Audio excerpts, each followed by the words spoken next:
네, 오늘 모신 분은 통일연구원 석좌연구위원이시죠. 조한범 박사님 모셨습니다. 안녕하세요. 예, 안녕하세요. 자, 오늘 사실 그 러시아, 우크라이나 뭐 여러 가지 이슈에 대한 말씀을 좀 나누려고 했는데 오늘 갑자기 불거진 게 이스라엘의 이란 폭격. 근데 이게 지금 상당히 심각한 것 같아요. 네, 지금 나오는 뉴스들 보니까 이란의 피해가 지금 상당한 것 같은데요. 일단 한번 정리해 주시죠. 지금 오늘 녹화하는 시간 날짜가 6월 13일 약 1시 반경이거든요. 그렇죠. 현재까지 나온, 아직 자세히는 안 나왔어요. 이란의 핵시설이 타격을 받았다. 네, 그 다음에 더 충격적인 게 이란군 참모총장이 사망했다. 네, 그 다음에 이란의 사령관이 사망했다. 핵과학자 2명도 사망했다. 이 정도거든요. 네, 그럼 정리를 해보면 이란은 군 편제가 특이하게 정규군이 있고요. 네. 혁명 수비대가 있어요. 얘들이 더 무서워요. 아, 혁명수비대가. 예, 얘네들이 뭐냐면 얘네들은 이란이 신정이잖아요. 네, 이란 종교혁명. 그러니까 이란 정권을 지지하는, 그러니까 우리로 치면 대통령 직속 근위대라고 보시면 돼요. 네, 그러니까 전에 혁명 수비대 안에 쿠두스군이라고 해서 한 부분, 예를 들면 가셈 술레이만이나, 이건 이제 미국이 닌자 폭탄으로 제거했죠. 네. 이라크에서. 그런 적은 있지만 혁명 수비대 총사령관과 참모총장이 동시에 사망했다? 경천 동지할 일이죠. 아, 그 다음에 지금 핵과학자도 죽었다고 그랬거든요. 네.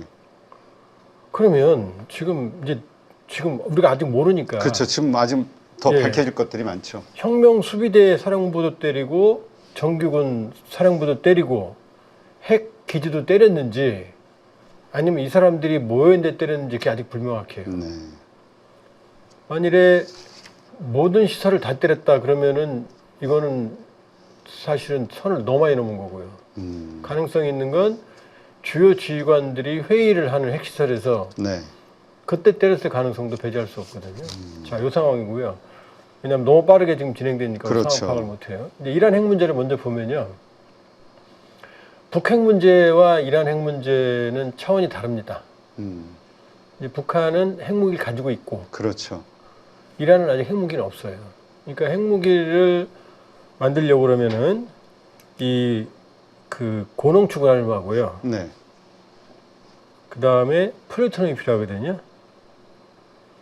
자, 이제 핵 연료 선행 주기가 있고 후행 주기가 있어요. 이게 원자로잖아요. 네, 원자로가 없어도 핵무기 만들 수 있습니다. 네. 재밌는 게 왜냐하면 이 우라늄 235가 자연계의 광석에는 0.7%밖에 안 들어있어요. 네, 그러니까 이거를 3에서 5%, 20%까지도 핵잠수함이나 핵실험 잠수함 같은데 그 항모에 쓰니까. 그러나 일반적인 원자력 발전소에는 최대 5% 정도까지만 농축을 하면 네. 이 우라늄 연료봉이 돼요. 요거를 원자로에 넣고 태우는 겁니다. 근데 이게 5%가 아니고 이건 저농축이고 네, 90% 이상을 농축시키면 이게 고농축 우라늄, 히로시마에 떨어지는 핵물질이 돼요. 아, 네. 리틀보이가 바로 그거예요. 그러니까 이건 원자로 없이 할 수 있는 거죠. 네. 요게 이란의 나탄즈라는 곳에 있었어요. 아, 그래요. 예, 예. 그러니까 농축 시설만 있는 거죠. 음, 그 다음에 이제 연료를 원자로에서 다 태우고 끄집어내죠. 네, 연탄재로 생각하시면 돼요. 근데 혹시 연탄 떼보셨죠? 예, 예. 연식이 연탄 떼셨을 것 같은데. 옛날에 연탄 떼고 이렇게 딱 꺼내면 네. 엄마 아빠가 하얗게 탄 게 아니라 검게 안 탄 게 있죠. 아, 네, 그렇죠. 네. 그거 논리는 좀 다른데 이 연료봉을 재처리하면 또 쓸 수 있어요. 네. 플루토늄이 나오기 때문에. 여기 이 플루토늄이 바로 나가사키에 떨어졌던 펜맨의 폭탄의 원료예요. 아, 그러니까 그렇군요. 원자료를 중심으로 쓰기 전은 선행주기, 쓰고 나서는 후행주기거든요. 이라크에도 이란에도 아라크라는 지역에 중소로가 있긴 있어요. 있는데 요게 문제가 아니었고 이란은 요 나탄즈에는 농축시설이었어요. 네, 여기서 우라늄을 농축하고 있었거든요. 네, 그래서 2015년에 이란 핵합의라고 해서 합의를 어떻게 했냐면은 농축을 하지 마라가 아니라 농축의 한도를 정했어요. 네. 몇 퍼센트 이상만 넘어가면 안 되니까. 그리고 이제 이건 나탄드죠. 아라크 쪽에 있는 중수로에서는 플루토늄 검출이 되면 안 되고, 만일에 연료봉이 생기면 모두 해외로 반출한다. 그럼 재처리 못 하잖아요. 그렇죠. 여기 핵합의였거든요. 네. 근데 여기 문제는 뭐냐면 불안하잖아요. 왜 농축 능력은 있는데 조심하는 거잖아요. 그렇죠. 사찰을 받는 조건으로. 그러니까 세탁기하고 똑같아요. 원심분리. 그 세탁하실 때 탈수할 때 강하게 약하게 세게 있잖아요. 앞으로 약하게만 할게라는 거거든요. 근데 스위치 하나만 더 누르면 더 강하게 할 수 있는 거잖아요. 그렇죠. 그 핵 합의를 해놓으니까 이스라엘하고 트럼프가 불만이었죠. 그러면서 트럼프 정권하고 이스라엘은 뭐냐? 그거 필요 없고 세탁기 원심분리기를 아예 없애라. 그래서 요게 쟁점이 돼서 트럼프 정권 들어와서는 이제 왜 자꾸 협상이 겉돌았냐면 트럼프 정권은 이거였어요. 농축의 퍼센트는 하나도 안 중요하다. 네. 왜냐하면 지금까지 이란이 최고로 도달했던 농축도가 60%였거든요. 조금만 더 돌리면 90% 되거든요. 그러니까 트럼프 대통령은 농축 못한다. 그 다음에 이란의 하메네이 저기 측은 무슨 소리냐? 우리는 농축 권리는 포기 못한다. 이게 지금 계속해서 협상의 싸움이 되어 왔거든요. 네. 그런 상황이었는데 트럼프 대통령이 이 상황을 암시하는 발언을 한 적이 있어요. 집권하고 나서 이란을 폭격할 수도 있다 이런 표현을 썼어요. 그러니까 그 우라늄 시설, 그렇죠. 핵 시설들을 공격할 수도 있다, 미국이. 그런 말은 미국 대통령에서 처음 나왔어요. 네. 충격받았거든요. 근데 뭐 그게 아니다 어쩌다 저쩌다 하더니 갑자기 어제 보도가 나왔죠. 중동에 있는 미국 대사관 이라크. 이라크에 왜냐하면 있는. 이란에는 미국인이 없으니까요. 그러니까 이라크 대사관에 직원들을 철수시키라고 내가 명령을 했다. 이거는 미국이 전쟁 준비한다는 얘기거든요. 네. 그리고 이란도 그랬거든요. 우리는 미군 기지가 어딘지 다 알고 있다. 공격하겠다. 왜냐하면 이란도 수천 기 이상의 탄도미사일이 있거든요. 그렇죠. 자, 요 상황이었거든요. 근데 결국 이스라엘이 폭격을 했다. 왜냐하면 네타냐후는 계속 폭격을 암시했거든요. 그렇죠. 근데 이게 예고됐던 게 이미 이스라엘이 오시라크 원자로, 이라크, 그 다음에 시리아 두 군데에 원자로를 혹은 원자로 시설, 의심시설을 파괴를 했어요. 이미.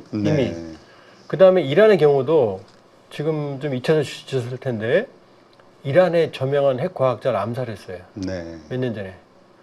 그 다음에 또 몇 년 전에 이 나탄즈, 이 농축시설이 있는 이쪽 시설에 대규모 사이버텍 공격을 해서 교란을 시킨 적이 있거든요. 네.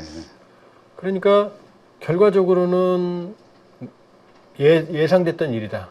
왜냐하면 이란이 내가 농축을 완전히 포기하겠다, 폐기하겠다, 그러면 협상이 됐는데 지금 이란이 끝까지 버틴 게 나는 평화적으로 준수하겠다.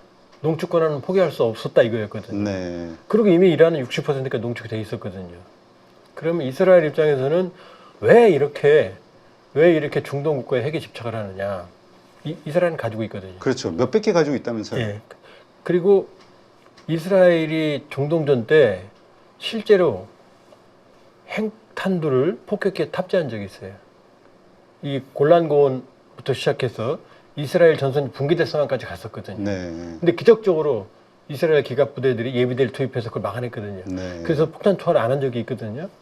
그러니까 이스라엘의 면적이 좁기 때문에 만일에 중동 국가가 핵을 가지면 그걸로 끝나요. 이스라엘 한 방이면 끝나거든요. 한 방이면 그냥 이스라엘 전체가 날아간다. 다 날아가죠.